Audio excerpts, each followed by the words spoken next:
ಬುಖಾರದ ರಾಜ ಕಬೀರರ ಬಳಿ ಬಂದ. ಕಬೀರರು ದೀಕ್ಷೆ ಸಾಧ್ಯ ಇಲ್ಲ ಅಂದರು. ಕಸವನ್ನೆಲ್ಲ ಅವನ ಮೇಲೆ ಸುರಿದರು. ಅವನಿಗೆ ಸಾಕ್ಷಾತ್ಕಾರವಾಗಿ ಅದ್ಭುತ ಮನುಷ್ಯನಾದ.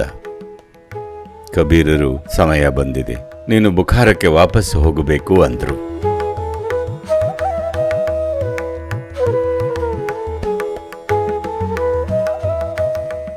ಬುಖಾರದ ರಾಜ, ಬುಖಾರ ಅನ್ನೋದು ಟೈಗ್ರಿಸ್ ನದಿ ಬಳಿ ಇತ್ತು. ಇವತ್ತು ನೀವೇನು ಇರಾನ್ ಅಂತೀರಿ, ಅಲ್ಲಿ ಬುಖಾರ ಅಂತ ಒಂದು ರಾಜ್ಯ ಇತ್ತು. ಬುಖಾರದ ರಾಜನಾದ ಇಬ್ರಾಹಿಂ ಬಿನ್ ಅಧಮ್ ಒಬ್ಬ ಜಿಜ್ಞಾಸು ಆಗಿದ್ದ.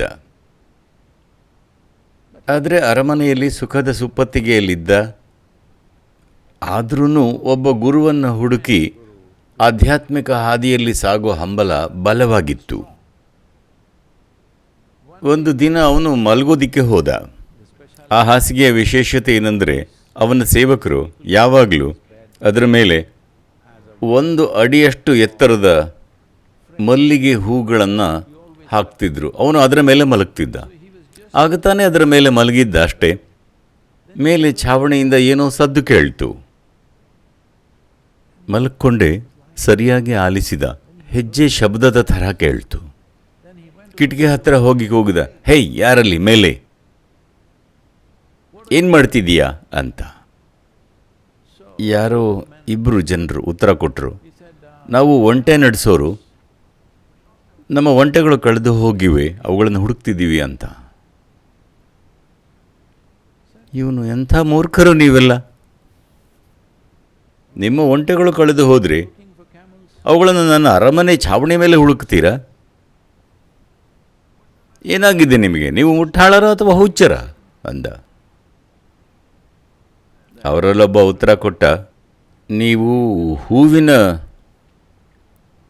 ಹಾಸಿಗೆ ಮೇಲೆ ಮಲಗಿ ದೈವಿಕತೆನ ಅರಸಬಹುದು ಅಂದರೆ ಒಂಟೆಗಳನ್ನು ಅರಮನೆ ಛಾವಣಿ ಮೇಲೆ ಯಾಕೆ ಹುಡುಕಬಾರದು ಅಂತ.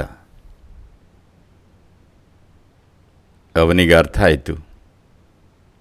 ತನ್ನ ರಾಜ್ಯವನ್ನೆಲ್ಲ ತ್ಯಜಿಸಿ ಭಾರತದ ಕಾಶಿಗೆ ಬಂದ. ಅವನು ಅವರಿವರನ್ನು ಕೇಳಿದಾಗ ಗೊತ್ತಾಯಿತು, ಭಾರತದ ಕಾಶಿಲಿ ಕಬೀರ್ ಅನ್ನೋ ಒಬ್ಬ ಸಂತರು ಇದ್ದಾರೆ ಅಂತ. ಇವತ್ತು ಕಬೀರರು ಅತ್ಯಂತ ಪ್ರಸಿದ್ಧರು. ಇವತ್ತಿಗೂ ಸಹ ಅವರ ಕವಿತೆಗಳನ್ನು ಎಲ್ಲ ಕಡೆ ಹಾಡ್ತಾರೆ. ಕಬೀರರ ಹತ್ರ ಬಂದ. ಅವರಂದರು, ನೋಡಿ, ನೀವೊಬ್ಬ ರಾಜ, ನಾನೊಬ್ಬ ಬಡ ನೇಕಾರ. ಕಬೀರರು ಜೀವನದುದ್ದಕ್ಕೂ ನೇಕಾರರಾಗಿದ್ದರು. ಆಧ್ಯಾತ್ಮಿಕ ಸಾಧಕರಾಗಿದ್ದರು. ಹೊಟ್ಟೆಪಾಡಿಗಾಗಿ ನೇಯ್ಗೆ ಮಾಡ್ತಿದ್ರು, ಬಟ್ಟೆಗಳನ್ನು ನೇಯ್ಗೆ ಮಾಡ್ತಿದ್ರು. ನಾನೊಬ್ಬ ಬಡ ನೇಕಾರ, ನೀವು ರಾಜರು.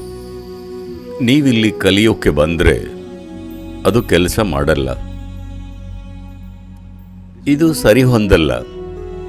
ಒಬ್ಬ ರಾಜ ನನ್ನ ಮನೆಯಲ್ಲಿರೋದು, ನಾನು ಅವರಿಗೆ ಕಲಿಸೋದು, ಇವೆಲ್ಲ ಕೆಲಸ ಮಾಡಲ್ಲ. ಬೇರೆಲ್ಲಾದರೂ ಹೋಗಿ ಅಂದರು.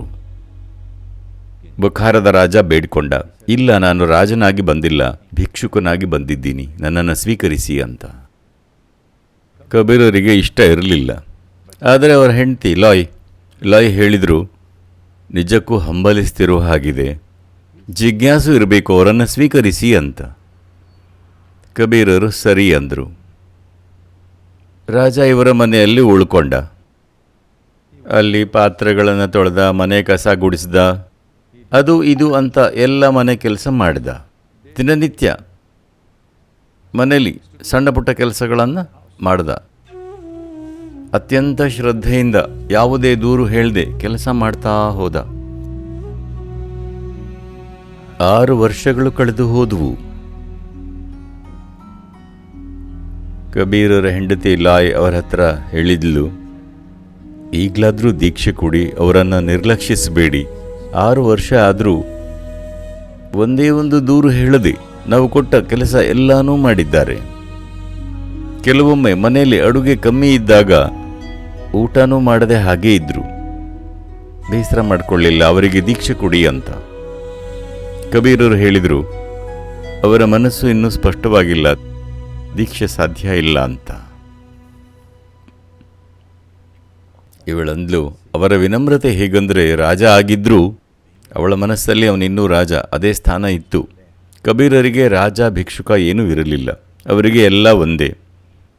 ಅವಳು ಒತ್ತಾಯ ಮಾಡಿದ್ಲು. ಅದಕ್ಕೆ ಕಬೀರರು, ಒಂದು ಕೆಲಸ ಮಾಡು, ಅಕ್ಕಪಕ್ಕ ಯಾರದ್ದಾದರೂ ಮನೆಗೆ ಹೋಗಿ ಅವರ ಮನೆಯ ಛಾವಣಿ ಮೇಲೆ ಹತ್ತಿ ಮನೆಯ ಕಸವನ್ನೆಲ್ಲ ಹಿಡ್ಕೊಂಡು ನಿಂತುಕೋ, ಅವನು ಅಲ್ಲಿ ಹೋಗುವಾಗ ಅವನ ತಲೆ ಮೇಲೆ ಸುರಿ ಅಂದರು. ಅವಳು ಹಾಗೆ ಮಾಡಿದ್ಲು. ಬುಖಾರದ ರಾಜ ಇಬ್ರಾಹಿಂ ಮೇಲೆ ನೋಡಿ, ಇದು ಬುಖಾರ ಆಗಿದ್ರೆ ನಿಮಗೇನು ಮಾಡ್ತಿದ್ದೆ ಗೊತ್ತಾ ಅಂದ. ಅವಳು ಮನೆಗೆ ಬಂದು ಕಬೀರರಿಗೆ ಏನೆಲ್ಲ ಆಯಿತು ಅಂತ ಹೇಳಿದ್ಲು. ಅವನ ಮನಸ್ಸಿನ್ನೂ ಸ್ಪಷ್ಟವಾಗಿಲ್ಲ ಅಂತ ನಿನಗೆ ಹೇಳಿದೆ, ಈಗಲೇ ದೀಕ್ಷೆ ಕೊಡೋದ್ರಲ್ಲಿ ಅರ್ಥ ಇಲ್ಲ ಅಂದರು. ಇದು ಹೀಗೆ ಮುಂದುವರಿತು. ಅವನಿಗೆ ಇನ್ನೂ ಕೆಲಸ ಕೊಟ್ಟರು, ಕಷ್ಟದ ಕೆಲಸ ಕೊಟ್ಟರು, ಅವನು ಎಲ್ಲ ಮಾಡಿದ. ಇನ್ನೂ 6 ವರ್ಷ ಕಳೀತು.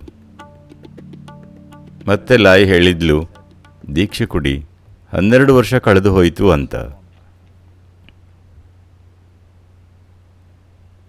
ಕಬೀರರು ಆಗ,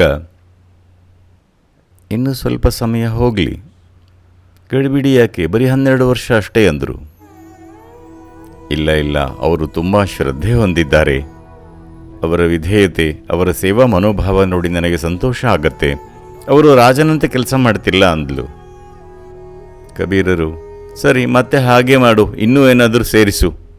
ಅವರ ಮನೆಯಲ್ಲಿ ಬೆಕ್ಕಿತ್ತು, ಬೆಕ್ಕಿನ ಮಲವನ್ನು ಆ ಕಸದ ಜೊತೆ ಸೇರಿಸಿ ಅವನ ಮೇಲೆ ಸುರಿ ಅಂದರು.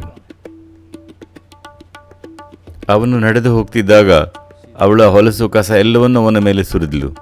ಅವನು ಮೇಲೆ ನೋಡಿ ಹೇಳ್ದ,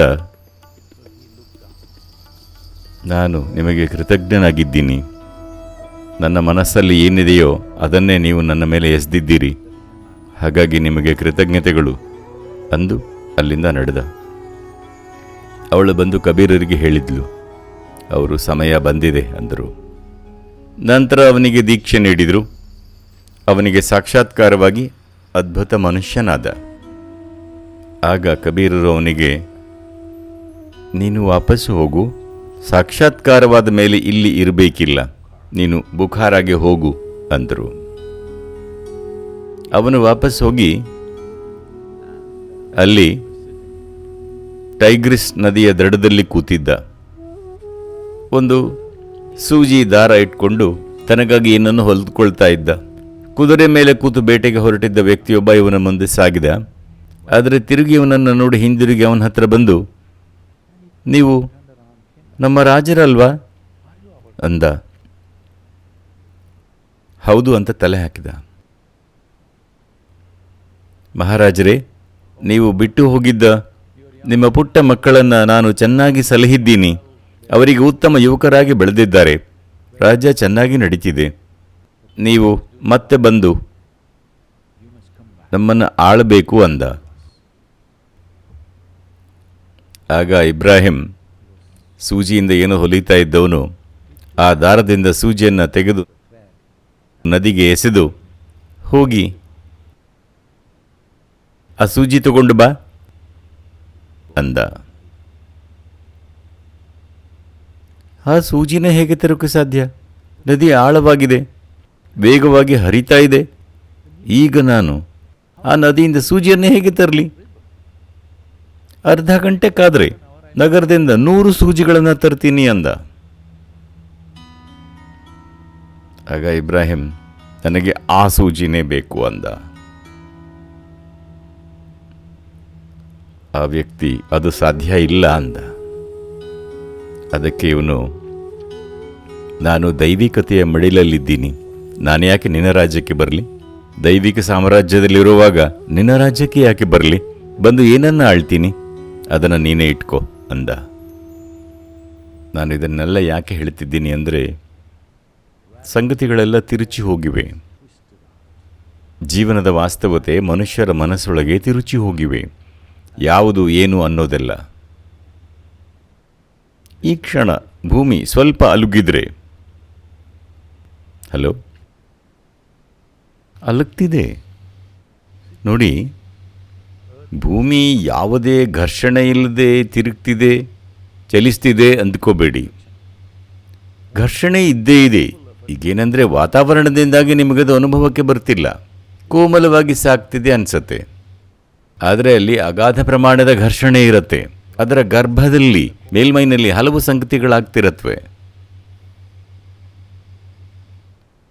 ವಾತಾವರಣದೊಳಗೆ ಏನೇ ಪ್ರವೇಶಿಸಿದರೂ ಆ ನಿರೋಧತೆಯಿಂದ ಉರಿದು ಹೋಗುತ್ತೆ. ಹಲೋ,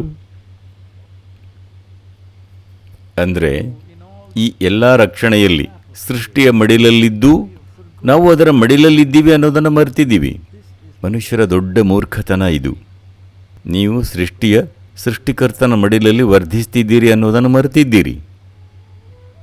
ಗುರುವಿನ ಮಡಿಲಲ್ಲಿರೋದು, ಸೃಷ್ಟಿಯ ಮಡಿಲಲ್ಲಿರೋದು ಅಂದರೆ ಅದನ್ನು ಹಾಗೆ ಇರೋಕೆ ಬಿಡೋದು.